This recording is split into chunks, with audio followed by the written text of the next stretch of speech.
Hello, and welcome to healthyhouseplants.com, where we teach you all about gardening in the great indoors. Today's video is sponsored by our Amazon affiliate link, which you can see in the comments section below.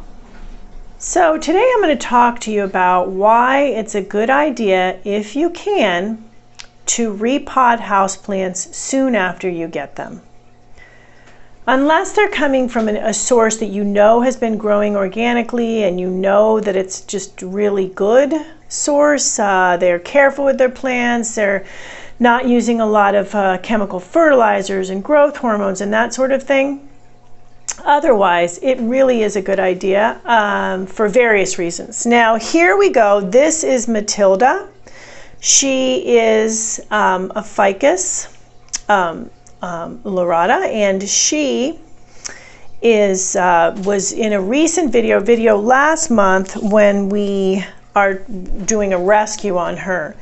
She's a very good example of why it's a good idea to repot once you get a plant, because what we found during her rescue, and she is doing better, she's feeling better, she's doing better from the last video. She doesn't have any new foliage yet, waiting for that, because that will be a sign that she's going to kick this and get through it. But she's hanging in there, she's doing good, and I think she will be okay. However, what happened in that repot is one of many examples of why it's a good idea to repot as soon as you get a plant. And that is, she was potted in a pot that was double the size of what she should have had at the time. And that root rot hadn't yet set in, but it was going to set in real soon. The plant lost a bunch of leaves. She was about twice this size when she was bought, and it was because she was in way too big of a pot. Most likely they had used growth hormones and synthetic growth hormones on her. I talk about that in another video. And what those are is they get plants to grow quickly. So, so when you repot, you can replace the plant's need for synthetic growth hormones with something like alfalfa meal or a sea kelp, which will contain natural growth hormones. So basically, you will give the plant what it's looking for when those synthetic ones are no longer being mainlined into the plant. I talk about a lot of this in my book, Indoor Gardening the Organic Way, what I'm talking about right now, as well as many other things on how to grow healthy plants. So the thing is with plants to keep in mind, always keep in mind with growers, is they're in the business to grow plants as quickly and efficiently as possible, to get them to you, to get them to the nurseries, to get them to the home and garden centers so that you come along and you buy them, right? That's what they're trying to do.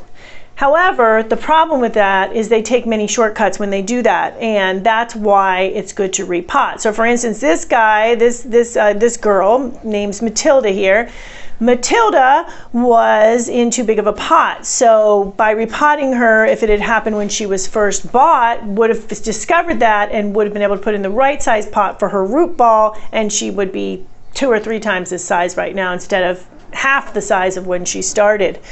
So that's something they will do, and the reason they put them in bigger pots is they can sell bigger pots for more money. Little do you know that you're not getting a bigger plant, but some of the telltale signs will be you get a plant that's in way too big of a pot. I have another video I talk a lot about, I preach about this all the time. You want 2/3 plant to 1/3 pot. So say you see a plant and you think, oh my gosh, I love that plant, it's gorgeous, I'm gonna get it, but it is not 2/3 plant, 1/3 pot. Maybe it's 1/3 plant, 2/3 pot. Just know this, get that plant home and get it repotted as soon as possible. Otherwise, you may have root rot, and most likely you will have root rot soon setting in. Another thing to keep in mind too, another good reason to repot, is that plants in the wholesale nursery industry, as I mentioned, they are using not only the synthetic growth hormones, but they're also using synthetic chemical fertilizers to get them to grow quickly, right? So You've probably seen those commercials where things grow before your eyes. Well, that's what they're aiming for, because once again, they want to get them to the nurseries and the garden centers so that you will then buy them. However, what happens afterwards, unfortunately, is that the plants go into detox. So that you take them home, you put them in the right light, you're watering them as you should, you're talking to them, you think everything's hunky-dory, and the plant starts to go downhill. So if this has happened to you, most likely it's because your plant is detoxing. Your plant is asking for its drugs, and you don't know any better because, and you frankly don't have a lot of those chemical fertilizers that they're using anyway, so you couldn't do it even if you tried, so I suggest switching to a organic form of fertilizing your plants and caring for your plants. It's a lot like going from a fast food diet to a very nutrient-rich foliar diet that's good for the plants. So that is another thing, another good reason to repot. You can repot in a really good organic potting soil. Look for things that have additives such as mycorrhizae. I have a video on that, the importance of mycorrhizae, which is a fungal, it's a tiny fungus you can't see, microscopic, but it's naturally out in nature, and it helps plants' roots grow much quicker and much stronger than they would on their own. So that's a good nutrient. Other things, the guanos are good nutrients, worm compost are good nutrients. So all those are really, really good nutrients. I also happen to have those in my fertilizer, my Green Gourmet Houseplant fertilizer as well. So what happens when you get them out of that chemical fertilizer situation and you get them into your Green Gourmet, your very healthy organic situation, is the plant is going to thrive. It's going to say, hey, I'm okay. I don't need those chemical fertilizers I was getting, because now I'm getting a really good diet of organic fertilizers, nutrients, things like that, the way Mother Nature feeds her plants, right? So that's the overarching big reason for repotting. One of my there are some good soils out there. My favorite is ProMix BX. But there are other very good ones as well. I just happen to like ProMix BX because it isn't very barky. So try to avoid those soils that are very barky, that look like ground up bark. Those are just, they don't hold enough they won't hold the nutrients, they won't hold the water that your plants need. The water tends to rush through them. So that's why I do use that as well. So the other good reason to repot when you get plants home is you will be able to get them out of potentially salty soil. So salinity, soils with high salinity in them, that comes from chemical fertilizers. So if a plant's been growing for a while, especially if you get a bigger plant, it's definitely going to have a lot of salinity built up in the soil. I have another video on that as well.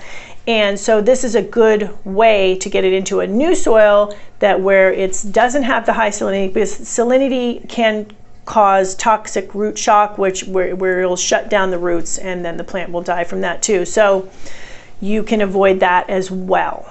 That's another good reason. So that, and then one more reason is you will be able to see if the plant has any pests or diseases when you go to repot it. You can look at the root base. Are there mealy bugs down there? Something like that. Is it starting to rot? Those sorts of things. You're going to be shown at that point what is really going on with the plant. Because let's face it, we put a plant in a corner and we admire it from afar. It's not the same as taking that plant out of its pot and repotting it. You get a really good up close and personal look at the plant. You can also at that time cut out any dead and dying foliage. You can check out the roots, make sure they're healthy. If they aren't, if you suspect root rot, I have a series on the root rot, then you can go and do some treatment before you repot to hopefully stop the root rot. So those are some other really good reasons to do that. And if you see any pests and diseases, you will want to then quarantine the plant, which I am doing another video on as well. So these are really good ways to get the plant to be nice and healthy, because let's face it, you didn't buy the plant for it to die. You bought the plant so that it would do well. The other thing to keep in mind too is to give the plant, here is some pumice that I do sell as well, and the pumice gives the plants, so it's similar to perlite, but it's heavier, but something like perlite, pumice, something to give the plant drainage. So you can, when you repot, you can give the plant nice drainage as well. I would suggest making sure that most houseplants like really good drainage. So repotting soon after getting them gives you an opportunity to make sure they have sufficient drainage as well. Another good reason, you may have bought a plant that is in a pot that doesn't have any drainage holes, and that plant won't last long without getting root rot. So this is your opportunity to get into another pot where it has some drainage holes as well. So those are some really good things to keep in mind. Now say you get a plant and you just don't have time. Maybe you just don't have time for 2 weeks, 3 weeks, a month. What you want to do in that case is leach the plant. Have another video on that. And what you want to do with that is you want to run through the plant slowly, the equivalent of 3 times the size of the pot of the plant in terms of water. Wash it through, preferably with something like reverse osmosis water, or even distilled water. And what that will do is it will rinse through the chemical fertilizers, it will rinse through the any salinity that's built up and things like that, and synthetic growth hormones, so that it will clear it up a little bit, and it will have a better chance of waiting for you to repot it that way.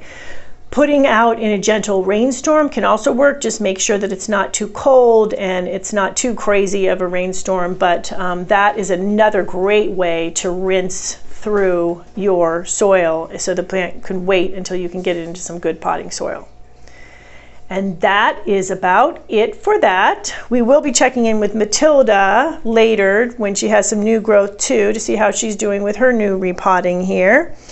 And that is that. So thank you for stopping by today. Please leave any comments about any indoor gardening tutorials you'd like to see. And remember to like, comment, subscribe, and share this video.